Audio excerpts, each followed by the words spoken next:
नमस्ते, प्रणाम। आपके भाई, आपकी बेटा खेसारी लाल यादव के प्रणाम स्वीकार कर रहे वो सभी।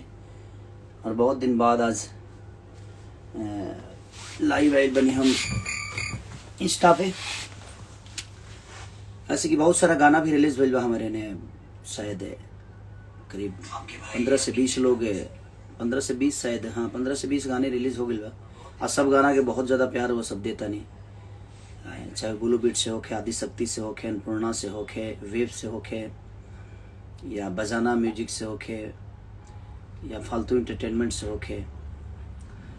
और अभी आज भी एगो रिलीज भइल बा ब्लू बीट से, पिठैया भतीजवा की होली। फिर बजाना म्यूजिक से एगो गाना रिलीज भइल बा, का नाम हरे गाना के? हाँ, भतार के का जरूरत बा। देवर जब खूबसूरत बा, भतार के का जरूरत बा। बहुत कमाल के गाना। चढ़ जाना पीछे से, पिठैया है साली।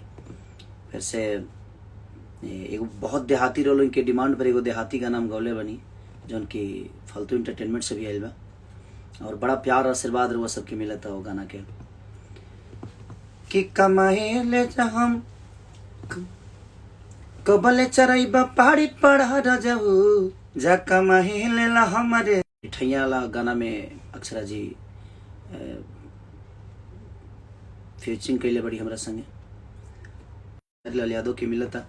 और आशा ना विश्वास बा कि लोग ऐसे ही अपन प्यार और आशीर्वाद हमके देते रह।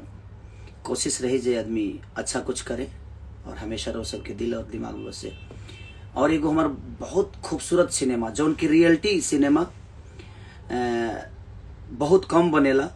और प्राग पाटिल, अमरपाली दुबे जी और हम, और हमारे खूबसूरत प्रोड्यूसर प्रदीप शर्मा जी, जिनकी बहुत बढ़िया एगो सिनेमा बनोले बनी, जो हमके इलाहाबाद में शूट करनी जा।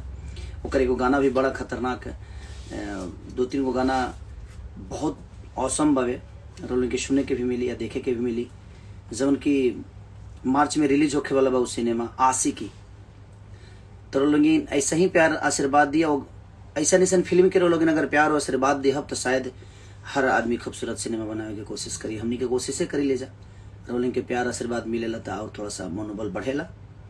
और हम चाह के सही प्यार और आशीर्वाद आजीवन बनाए रखी। हम कोशिश करब खाली कि रोलिंग के कोनो मनोरंजन में दिक्कत ना होके, मनोरंजन भरपूर मनोरंजन करी हमरा और सबके, कि रोलिंग के 24 घंटा आदमी यही खातिर जागे लगे सबके मनोरंजन करा सके। तो ऐसा ही प्यार और आशीर्वाद देते रही, और अपना भाई के ऐसा ही अपना गोद में बैठौले रही।